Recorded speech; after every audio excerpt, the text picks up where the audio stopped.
ঢাকার মিরপুর থেকে গুলিস্তান রুটে একটি মাত্র বাস দিয়ে শুরু হয় এনার যাত্রা। সেই এনা পরিবহন এখন দেশে বাস কোম্পানি হিসেবে বিরাট এক নাম। যারা রাস্তার খোঁজ খবর রাখেন তাদের অনেকেই এনা পরিবহনের নাম শুনলে একটু নড়ে চড়ে বসবেন।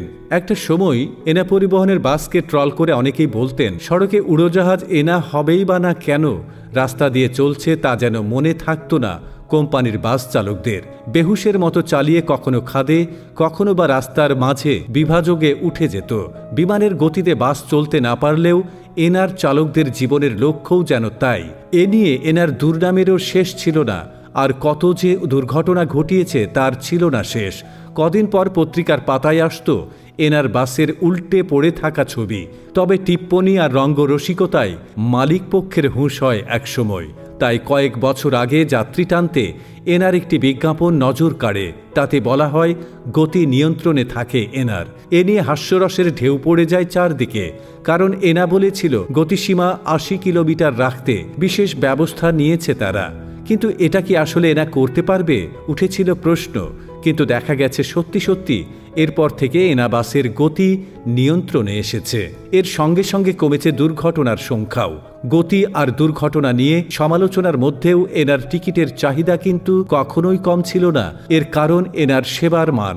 পরিষ্কার পরিচ্ছন্ন আসন, আরামে বসার মতো দূরত্বে বসানো সিটগুলো, এর সঙ্গে সময় মতো বাস ছাড়া কাউন্টারে যাত্রীর জন্য বেশিক্ষণ দাঁড়িয়ে না থাকা, সব মিলিয়ে যাত্রীরা বেশ সন্তুষ্ট ছিলেন শুরু থেকেই।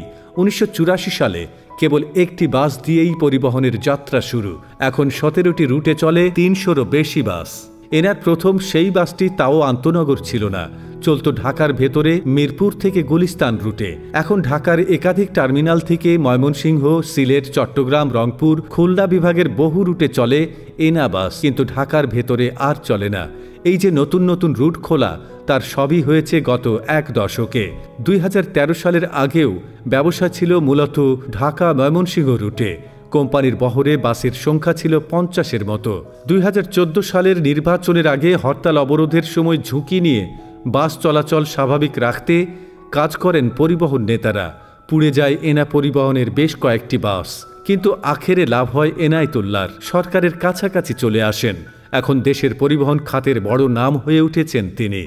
সড়ক আইন সংশোধন, জ্বালানি তেলের দাম বাড়লে বাসের ভাড়া বাড়ানো সহ নানা দাবিতে সরকারের সঙ্গে আলোচনায় মালিকদের পক্ষে থাকেন এনায়েতুল্লাহ। মালিক শ্রমিকদের ধর্মঘট, কর্মবিরতির মতো কর্মসূচিগুলোতেও জোরালো ভূমিকায় দেখা যায় তাকে।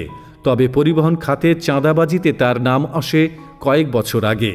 সে সময় দুদক তার বিরুদ্ধে অনুসন্ধানে নামে, সম্পদের হিসাব চেয়ে নোটিশ পাঠায়। সেই অনুসন্ধানে অবশ্য কিছু বের হয়ে আসেনি। তার বিরুদ্ধে বলার মতো কোনো ব্যবস্থা আর নেওয়াও হয়নি।